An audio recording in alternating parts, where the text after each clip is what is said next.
Maaf, tadi setelah dunia itu ada alam apa? Kubur. Sebelum pindah ke akhirat, pertengahannya ada alam kubur. Nih lihat sini nih. Kalau orang sudah selesai di alam ini, maka Allah wafatkan. Kullu nafsin dha'iqatul maut. Setiap yang punya jiwa akan kedatangan maut. Siapa yang bawa maut? Namanya malakul maut. Kalau malakul maut sudah bawa maut, maka dia mulai mewafatkan sampai meninggalkan dunia ini. Apa dalilnya Ustaz? Quran surah 32 ayat yang ke-11, paling kanan sebelah bawah. Qul yatawaffakum malakul mautil ladzi wukkila bikum. Kata Allah, katakan Muhammad kepada semua umatmu, setiap yang punya nyawa itu akan diutus malakul maut untuk mencabut nyawanya. Datang maut, makanya orang yang belum meninggal, yang belum dicabut, namanya disebut oleh Al-Quran dengan nama mayitun. Nih, ada ya-nya, ada taknya. Ya-nya ada tasdidnya begini. Mayit. Kalau ada tasdid, berarti artinya CM, calon meninggal. Di antum jangan tersinggung kalau dikatakan mayit ya. Iya. Sama dengan Ustaz. Iya. Innaka mayyitun wa innakum mayyitun. Engkau mayit, mereka pun mayit. Engkau akan wafat, mereka pun wafat. Cuman Allah membedakan waktu-waktu wafatnya. Barangkali tidak sama semuanya. Bisa antum duluan, saya belakangan, mungkin. Atau mungkin juga ditukar, jangan salah, bisa ditukar. Saya belakangan, antum duluan, bisa. Gak ada bedanya Ustadz. Ya sudah, saya duluan, bisa setelah antum. Nah, dipakai tasdid. Kalau datang maut, maut datang. Maut lewat malakul maut.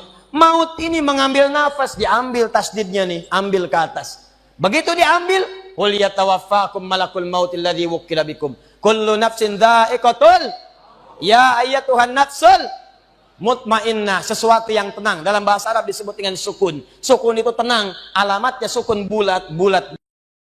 Ini kalau bulat dalam ilmu logah, bulat jadinya, hilang tasdidnya. Maka kalau mayit itu artinya nyawanya sudah tidak ada. Mayitun masih ada nyawa, diambil malakul maut jadi mayitun. Nih, alam kubur. Begitu pindah ke sini, datang malakul maut, dicabut nyawanya, maka diwafatkan, ditinggalkan dunia ini. Maka orang mengatakan telah meninggal dunia. Artinya apa? Ditinggalkan dunianya. Lihat sini, fokus.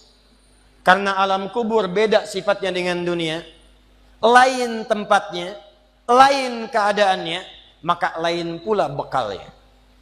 Jangankan alam kubur, beda tempat di dunia saja sudah beda keadaannya. Anda orang Indonesia ingin datang ke Malaysia, kalau bekalnya tidak ada Anda bawa, tidak akan mungkin Anda bisa masuk. Apa di antara bekalnya? Ada paspor yang mesti distempel begitu masuk imigrasi. Pergi lebih jauh lagi, misalnya saya pengen ke Australia, maka Anda harus ngajukan untuk mendapatkan visa. Lebih jauh ke Amerika, visanya bisa lebih sulit lagi. Maka bagaimana dengan alam kubur yang sifat keadaannya beda dengan dunia? Makanya bekalnya pun tidak akan sama. Jadi kalau Anda cuma mengumpulkan bekal dunia, maka semua bekal itu akan ditinggalkan saat di dunia. Maka orang mengatakan meninggal dunia, maksudnya meninggalkan dunia dengan semua bekalnya. Nih, maaf ya, jam dunia, baju dunia, handphone dunia, gelas dunia. Jadi semua yang kita dapatkan di dunia, rumah yang luaskah, mobil yang mewahkah, pakaian yang glamourkah, kalau sudah meninggalkan semua alam dunia itu, maka hilanglah semua yang kita kenakan. Habis semua kita tinggalkan. Walaupun Anda koleksi yang bagus-bagus, tetap tidak akan pernah dibawa. Jangankan Anda, yang mengantarkan saja tidak akan menyertakan. Silahkan cek. Anda punya koleksi mobil paling bagus, apakah saat wafat dikuburkan dengan mobilnya? Tidak. Anda punya handphone paling mewah, kenangan tingkat tinggi. Di handphone itu suka dipakai bikin status tentang hadis, tentang ayat, tentang tafsir. Tiba-tiba ketika akan wafat, Anda wasiat kepada istri Anda tercinta. Mama, ini handphone kesayangan Papa. Handphone bekal ibadah. Tolong kalau meninggal, kuburkan dengan handphonenya. Kalau Mama kangen, miss call aja. Mustahil. Tuh, air. Mereknya Bengkulu Fillah. Nikmat di dunia. Tapi apakah ketika masuk ke alam kubur dibawa? Tidak. Selesai. Maka bagian pertama, Anda mesti sadar, ini yang mau saya sampaikan. Dan dari sini, saya akan lebih fokus kepada apa yang ingin saya sampaikan. Kita mesti sadar teman-teman sekalian, pertama kata Allah kita akan wafat. antum akan meninggal. Wafat. Wafat. Wafat. Wafat. Jadi antum kalau melihat di cermin tuh, ngaca dulu, ngaca, tunjuk wajah antum, wafat. Kamu akan wafat. Ketika Anda sadar Anda akan wafat, meninggalkan dunia ini, maka Anda mesti paham, udah punya bekal belum untuk pulang? Udah punya persiapan belum? Jangan-jangan Anda sibuk menyalakan rumah dunia Anda. Begitu padam listriknya, sibuk telepon PLN, telepon ini, telepon itu. Masuk ke alam kubur nggak ada cahaya, mau PLN mana yang dihubungi? PLN yang datang malaikat mungkar. Man rabbuka? Siapa Tuhanmu?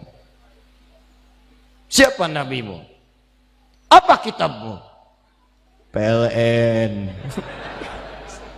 Gelap. Gelap dan gelap. Karena itu orang-orang yang tidak siap dengan kehidupan berikutnya, maka mohon maaf, dia akan merasa ketakutan ketika meninggalkan dunia ini. Bahkan ada yang saking takutnya, malaikat langsung bergerak untuk memaksa dia cepat meninggalkan tubuh dunianya. Muncul Quran surah ke-8 ayat ke-50. Kata malaikat, akhriju anfusakum. Kamu ini susah banget pulangnya, maka dipukulin oleh malaikat. Pukul, pukul, pukul, pukul. Teman-teman, karena alam kubur itu bekalnya bukan bekal dunia, maka Anda tidak akan pernah bisa membawa cahaya dunia ke alam kubur. Maka saya ajak Anda pada malam hari ini, coba ayo kita berubah. Tolong pikir baik-baik, tidak akan ada yang abadi. Dan besok pun belum tentu hidup. Demi Allah saya katakan, Allah bisa mewafatkan kita pada malam hari ini. Saya cuma mau tanya sebentar aja merenungkan. Tolong tanya pertanyaan saya ini, tanyakan pada diri Anda sebelum tidur. Kalau Allah wafatkan Anda pada malam ini, sudah siapkan Anda dengan bekal pulang Anda kepada Allah? Karena itu hukum mengatakan orang yang tidak punya bekal maka dia tidak siap untuk mudik. Tuh lihat Ramadan tuh. Tar sebentar lagi, tersisa tinggal 2-3 bulan ke depan datang bulan Ramadan. Begitu di ujung Ramadan, orang semua siap-siap mudik. Demi Allah saya katakan, saya pernah mengadakan survei kecil-kecilan. Saya tanyakan pada sementara orang yang tidak mudik. Saya tanya, kenapa nggak mudik? Ustadz, nggak ada bekal. Dunia saja tidak punya bekal, malu mudik. Tidak punya bekal, susah mudik. Tapi yang punya bekal, oh dia nyari sebanyak-banyaknya.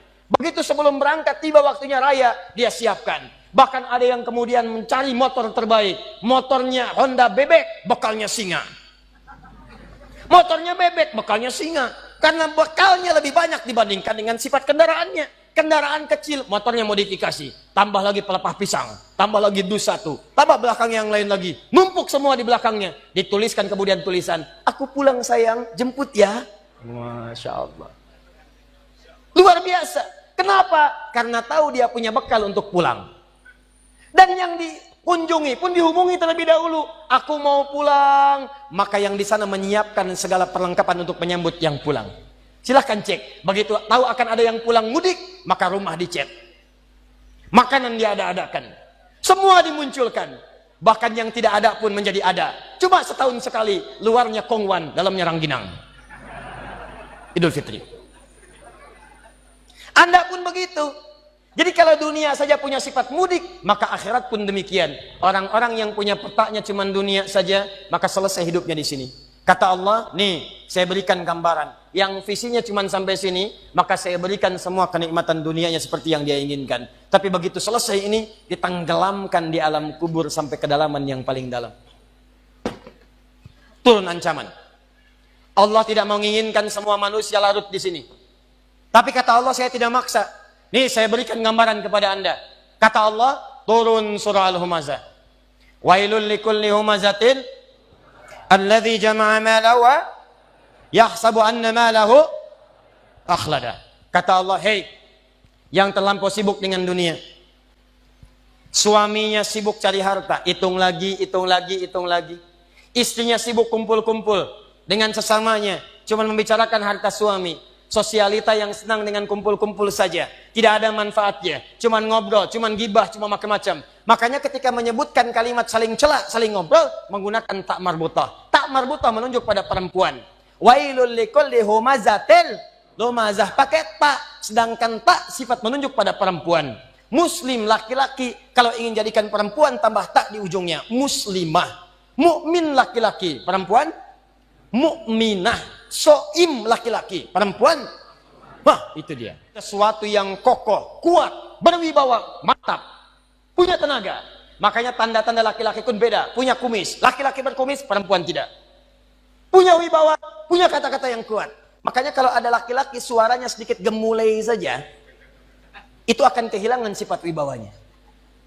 Nama siapa? Nia. Oh. Nama? Nia. Nama lengkap? Kurniadi. Hilang.